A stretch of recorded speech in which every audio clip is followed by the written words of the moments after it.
that time of season, that time of year, the Emmet County Fair is here.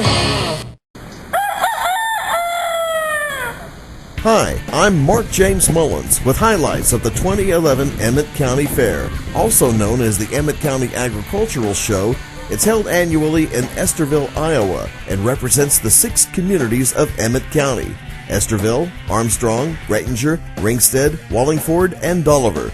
A fair board of directors are elected and serve terms. As with almost all county fairs, you'll find a number of things to see, do, taste, touch, smell, and you'll likely find many of your neighbors and friends there enjoying the events, as I did. At this point in time, admission to the fair and the parking is free. The fairgrounds are located on 3rd Avenue South, a few blocks west of Iowa Lakes Community College. Just look for the sign, and be sure to check out the website in advance of the fair for the complete list of events, www.theemmetcountyfair.com. Thursday the 28th marked the first day of the fair with a horse show. Riding helmets used in horse events are nothing new for jumper classes, but are becoming more a part of other classes in these shows. Don't assume at all that these are the same as bicycle helmets. A proper equestrian helmet is designed for the additional height in case of a fall and forces that the horse could exert on a rider in case of a buck-off or similar mishap that could affect the skull. Given time, these helmets will have more improvements and greater comfort. And bear in mind, it was just over 20 years ago that rodeo associations began encouraging their rough stock contestants to adopt protective vests, particularly for bull riders. Protection is good. You have to feel for that poor piggy. Here are some of the critters on exhibit. The upper Midwest had a heat wave during this year's fair, but not as hot as the week before. Still, there were days where heat advisories made headlines in the forecast in Iowa and throughout the Midwest. Because of the heat, fair staffers always encourage entrants of livestock to check often and ensure their animals have enough water. Although there were a few dry bowls, it didn't take long to get them filled again. For a rural county like this one, there was a good variety of animals on display, with many breeds and in good health, testament to the care their owners give them. As a kid, some 40 years ago in Arkansas, I had 2 albino rabbits entered in my county fair. One scored a blue ribbon, the other a red. There's a lot of work and love that goes into these show animals, but it's also invaluable in teaching responsibility and instilling good pride in the next generation of American farmers and ranchers, the most productive in the world today. Now on to Friday evening, day 2 of the fair. Tonight, the tractors show off their power. One of the flagmen is Roy. Roy Gage and family run a successful garage in Estherville, and I've traded with them since moving here 2 years ago. If you live in Emmet County and receive the Estherville Spirit weekly in your mailbox, watch for his occasional articles, peppered with humor, knowledge, and good old common sense. Roy took a few minutes to give me some insights on the pull, a mainstay at the fair in which he's been involved with for at least a decade. I have to apologize for the strong wind noises you'll hear in the interview. For this pull, there's no sanctioning organization I've been made aware of, although some who participate belong to such organizations. He also gave some of the names of regulars and the family ties that bind with this sport. Dale Heatland, his nephew's just like a son to him, and his son drives it, but he's got that M-Formal with the 350 Chevy in it, and that's really really professional job. Really, I think Dale runs a body shop. Talking about the red Formal? Yeah, red Formal. That's a really got aluminum rims on it now. That's a nice tractor, and then that orange hot rod is Shell. And I can't think of the Harvey's, the Harvey boys. Yeah, that thing's been around. That's kind of the original hot rod around here. They've had that out here for 20 years, 25 years. That's actually a Ford. Yeah, I mean that's actually a Chevrolet frame for a pickup frame. What was that antique? There was a particular antique one that I noticed last night. Not quite orange. There's more brown than anything. And pretty slow. Doggone, I wish I could remember the make of it. Was that an M-Formal maybe that was running in the open class? That was kind of painted an off reddish brown color. See, there was one that... Those look brown. You could definitely tell it had been used. Oh, it was kind of a... Yeah, there was a Minneapolis Moline U there. There was just that one. might have been it. Yeah, I think I remember the announcer saying something about that. Moline U. And then another guy was interesting. There was a fellow had an M farm all. I think it was an M. Yeah. But he had it hot rodded, but with a stock motor. But he ran service. He got it under load, and it was just. And I started walking forward because I didn't think he was going to get anywhere. And then he just kind of, and by God, exactly, that was the noise it was making. He got a full pull out of it, and it didn't sound like he was going to get very far at all, you know. But he was running way too rich, and it was blowing black smoke, and it just when it idled all right, but when he got on his main jet, he was like, you had to wait too rich. You wound up getting it was an interesting pull because they had nothing but trouble the day before. You see those packers that have all street packers, dirt packers that have like 10 tires in front, 10 in back. Well, that packer, you always wonder how they change those inside tires. Well, I think they wound up with 3 or 4 flats on it the day before, and they had to fix all those tires. And then the blade that they were using, that had a flat tire the day before.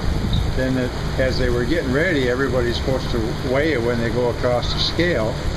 And somebody had an axle sticking out, caught the wires and pulled them out of the scale. That's why we started a half hour late. They were trying to get those fine wires, but that kind of goofed things up. They had a heck of a time, but then they couldn't weigh anybody. And you're supposed to weigh before every pull. Wow. But everybody knows what their tractor weighs, and everybody knows what it takes to make the next weight up. So they just put everybody on their honor and turned them loose and says, we're just going to trust you that you're at 70. So everything went wrong, and we turned out having the best pull we ever had. And then those guys that were pulling in the late classes, I think they were from Butterfield. There was, had those Hot International, those turbocharged diesels. Mm-hmm. They were very impressive. We're tickled pink that they were there, but man, those guys have spent a lot of money. They put on quite a show. Not only do they put a show on, but are these tractors also used for general farm use? No, pulling tractors now. They got the pump set up so high and the much fuel as they pump through, I don't think you could, even $7 corn, you couldn't afford to pour the fuel in one of them. Yeah, it was a good pull. But yeah, the guy was having trouble with the late sled. He was tripping circuit breakers, and when it got over, the one circuit breaker went out, and the cooling fans quit, overheated there while he was getting packed up and ready to go home. Yeah, everything went wrong. We had a really good pull. Fun. It was a beautiful night. Everybody got to visit. Spent time to, That's what I like, is they get I really like when they get the crowd all gets in there and everybody's visiting with their neighbors. The 2 sleds, it picks up the tempo, There's action all the time. And we had some natives here that came back for this, didn't we? Yeah. We had particularly Jerry Hansen's son Jeff is from Texas. He comes up, tries to come back every year. Jerry is well into his 70s. He's lifting weights. He'll run about 6-7 different, he'll run about 6 tractors in multiple classes with all the tractors, and you got to change weights between every class. So that guy, it's nice to have his son here and his grandson here to tote weights. But Jerry's just absolutely addicted to pulling. I mean, he'd pass up a good-looking girl and a $100 bill for a trophy. Out in his mind, he loves his trophies. And the crowd loved what Jerry and the other participants showed us in sheer horsepower and torque. Not that many left their seats as the action went well into the night, despite the buffalo gnats and mosquitoes biting at their worst. Even the fireflies put on a display before the big lights came on at sunset. Day 3 of the fair brought out a different kind of tractor and power for them. The Iowa State Pedal Pull Association set up a 50-foot course and had on hand a number of tractors that run on kid power. I spoke with one of the officials to learn more about the event and association. We go around to different areas and we pull kids from 4 to 11. And our state pull is in Marshalltown, Iowa at the Coliseum, and that will be the 10th of September. Marshalltown's got the bid forever, I guess. Okay. And nationals will be in Mitchell, South Dakota, at the Corn Palace. Really? So it's not that far. Oh, kids really enjoy it. You get to meet kids from all over the place. So what are the rules? They You do the same thing the big boys do. they're in a miniature, it's scaled. It's all pedal down, of course, Yep, but yep. but they've also got going to be a sled torque. Yep. The sled moves, the box moves with the weight, just like the big boys do. Yep, but that's all pedal power.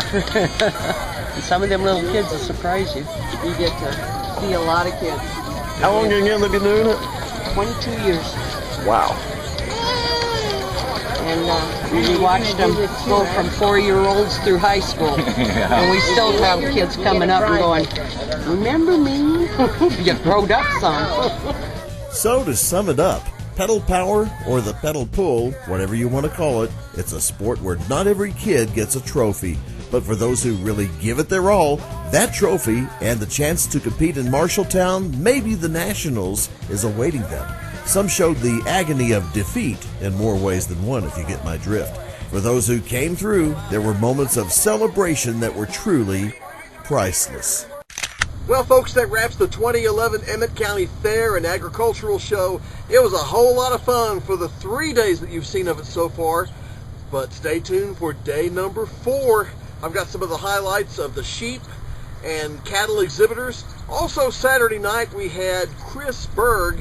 He is a caricature artist from the Cedar Rapids area. He came down to show off his talents.